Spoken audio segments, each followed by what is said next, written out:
All right, here we go.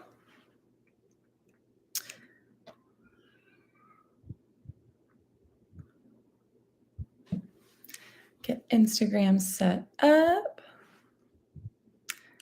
All right, and we are live on YouTube and Instagram. So, good morning, PTNI's Daily Show. My name is Dr. Rachel Moore. I am on faculty with the Pregnancy and Postpartum Division here at ICE, where we teach how to work with female athletes throughout all stages from preconception to postpartum.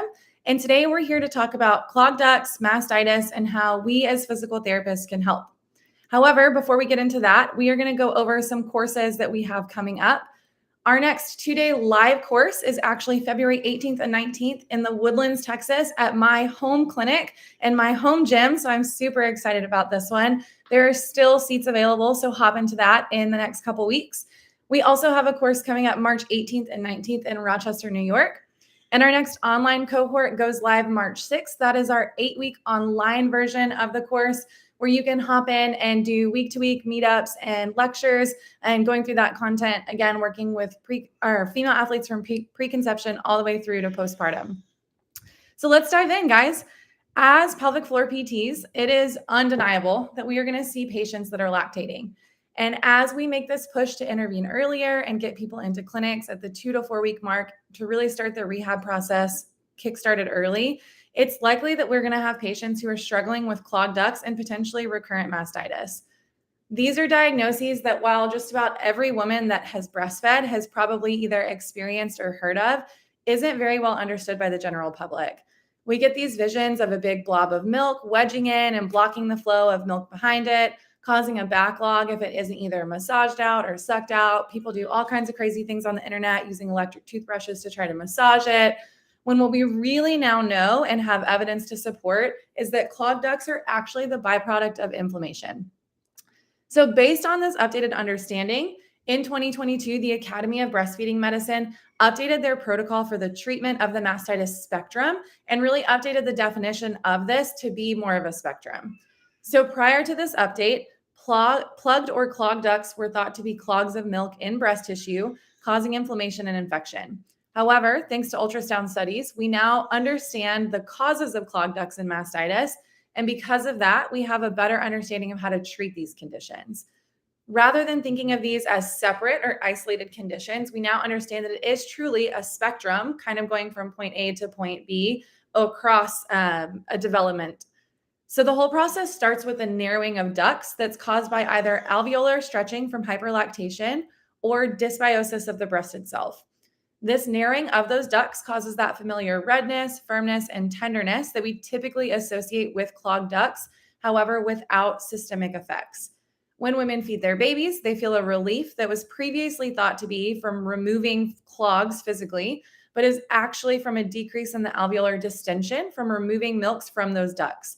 Less distension puts less pressure, causes less discomfort, and leads to less inflammation. If the narrowing of the ducts continues or worsens, the condition then progresses to inflammatory mastitis. With this, we see that same redness, swelling, and pain of the breast itself, plus we layer in those systemic effects of fevers, chills, and tachycardia. From here, mastitis can then continue to progress into bacterial mastitis from a disruption in the microbiome of the breast tissue itself. This is the point in the spectrum where conservative management without medication is no longer effective. Y'all, I'm not saying that we're here as physical therapists to cure or reduce bacterial overgrowth as a result of a biome issue, but who better to discuss global systemic inflammation management than physical therapists? This is absolutely within our scope and is something that we should feel comfortable doing. Helping manage systemic inflammation and instill confidence in these patients in return to exercise has so many positive implications, and potential reduction in inflammatory mastitis is just one of them. So we really need to sit down, pull out the good old information that we have on taking our meds, so mindfulness, exercise, diet, and sleep, and talk to our clients about this. Christina did a really great episode recently on realistic recommendations for new moms and how what we know may be helpful may not actually always be practical in these situations. However, if we can meet our moms in the middle and have the chat with them about ways to sneak more protein or calories into their day, talk through options and outlets for stress management, educate them on types of exercise that they can get started with in this early postpartum period when the whole rest of the world is yelling at them to do nothing for 6 weeks. We can help facilitate this reduction in inflammatory responses that we know occurs from all of our basic physiologic understanding of our bodies. We can also educate our patients about this condition. Let them know that most cases of mastitis do resolve with symptom management, all while providing them support and communication throughout the episode.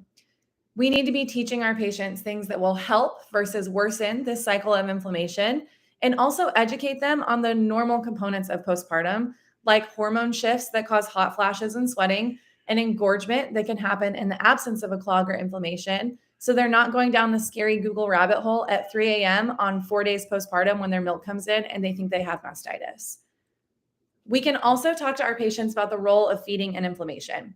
While it's not our place to advise our patients about the ins and outs of feeding, we're going to leave that to the lactation professionals. The old school understanding of clogs and mastitis was to frequently feed or overfeed on the inflamed or affected breast in order to empty the breast. However, breastfeeding is a feed-forward mechanism, meaning when we feed baby, it tells our body to make more milk. That increase in milk production, especially if hyperlactation was already a cause of this inflammation and irritation in the first place, can really cause more inflammation, continue this cycle.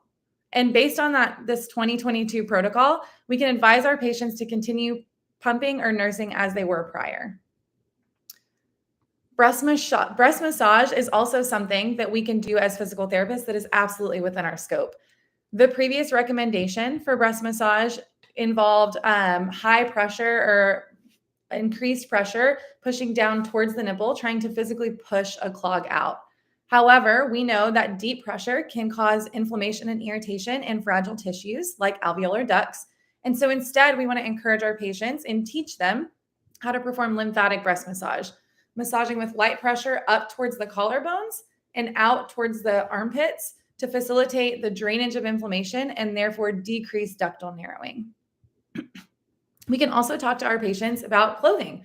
So encouraging them to wear appropriately fitting supportive bras to decrease any dependent lymphedema that may occur just from the heaviness of breast, particularly with engorgement as milk comes in. Finally, connecting with an IBC-LC in your community and encouraging your patients to seek help from them if they're struggling with breastfeeding and are not already seeing one.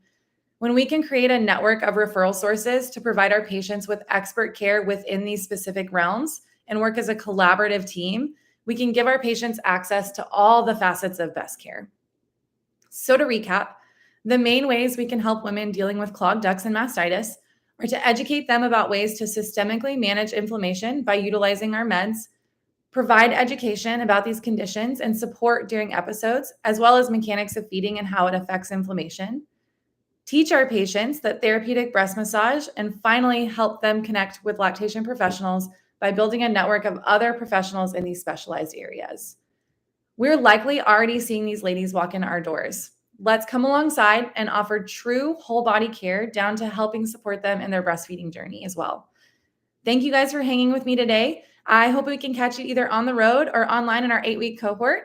Have a happy Monday.